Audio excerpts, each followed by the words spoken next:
Not every woman with pink hair is a crazy person, but pretending there aren't patterns is just lying politely. Let's get into it. Before we go too far, my name is Casey. I've been a husband, father, and therapist for more than 13 years, and I have seen the pattern. And to pretend it isn't there, just making everybody crazy. Why do women who want to signal strength dye their hair? And is there actually a psychological reason? If you'd like to get behind a future of faith, fatherhood, and freedom in America, please like on the way in, and I'd love to earn your subscription. Let's get into the hair dye phenomenon. I kind of hate this. It's already basically yellow, and I don't think this dye's gonna go over because my hair's too dark.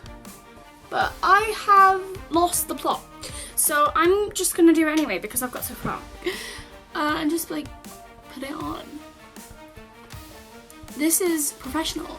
There are gonna be some orange bits, but I don't care. Like, I don't know if this is bad.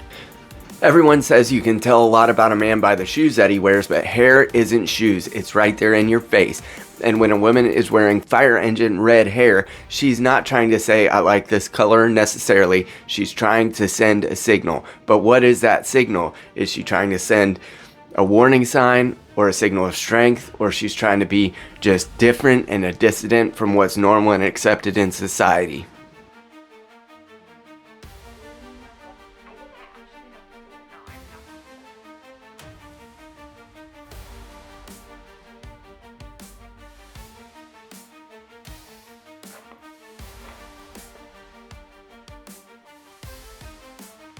In nature, bright colors are sending a signal. It's saying, I'm poisonous, don't touch me, I'm not like normal prey. But it seems like in humans, especially in the fairer sex, the signal is actually approach with caution. It has maybe very little to do with actual strength, but it's a signal that's being sent, and it's often to try to wrangle back control when they feel powerless in a world that they don't fit into the common hierarchy, or they're going unnoticed in the common hierarchy, and that's why they must thrust the signal in your face and try to make themselves noticeable.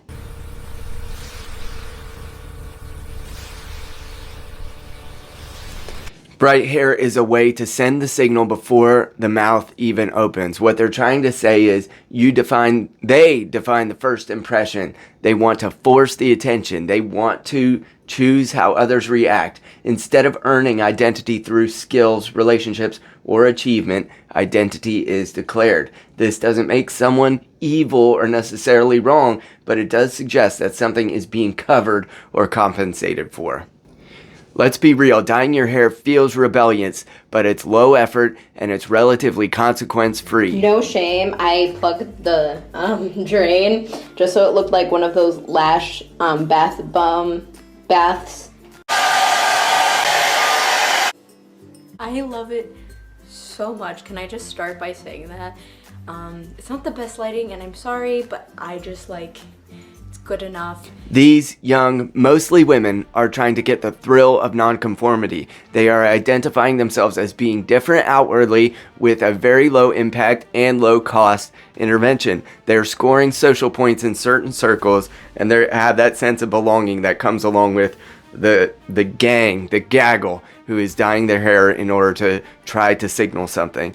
And they didn't have to build anything, they didn't have to sacrifice anything, and they didn't have to take on real tasks and skills in order to try to signal this nonconformity, in order to try to be a rebellion, and it washes out in 6 weeks or less. Why does this appear more in women? Women have been traditionally more judged based on their appearance, and when traditional paths like marriage, motherhood, or other interventions like that are rejected or delayed in the woman's process, the growth of the woman, they have appearance, which becomes the easiest way to express their identity. And men tend to act through behavior, work, risk, and destruction of things in order to demonstrate competence. Women tend to act in appearance, social signaling, and identity presentation. Hair is perfect for that, and that is the reason why it's such a common and easy signal for them to send.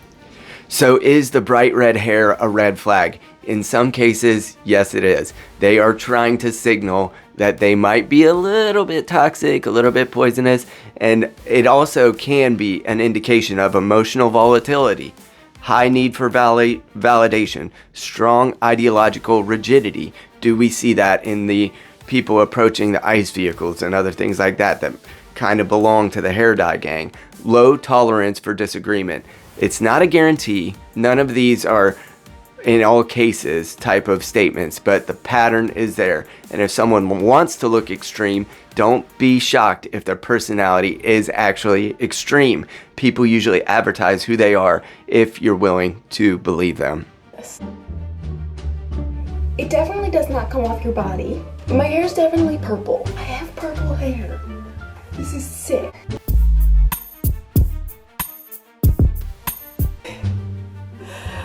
It's purple! Oh my god. Oh my god. It's legitimately bright purple. I still have some of the gray or like silver color that I had before, and it like makes the purple more of a pastel. Brightly colored hair is going to very rarely be about actual style. It's about being seen, drawing boundaries, expressing inner chaos or defiance, broadcasting identity in a quick and easy way. Think of it less like fashion and more like body language you can see from across the room.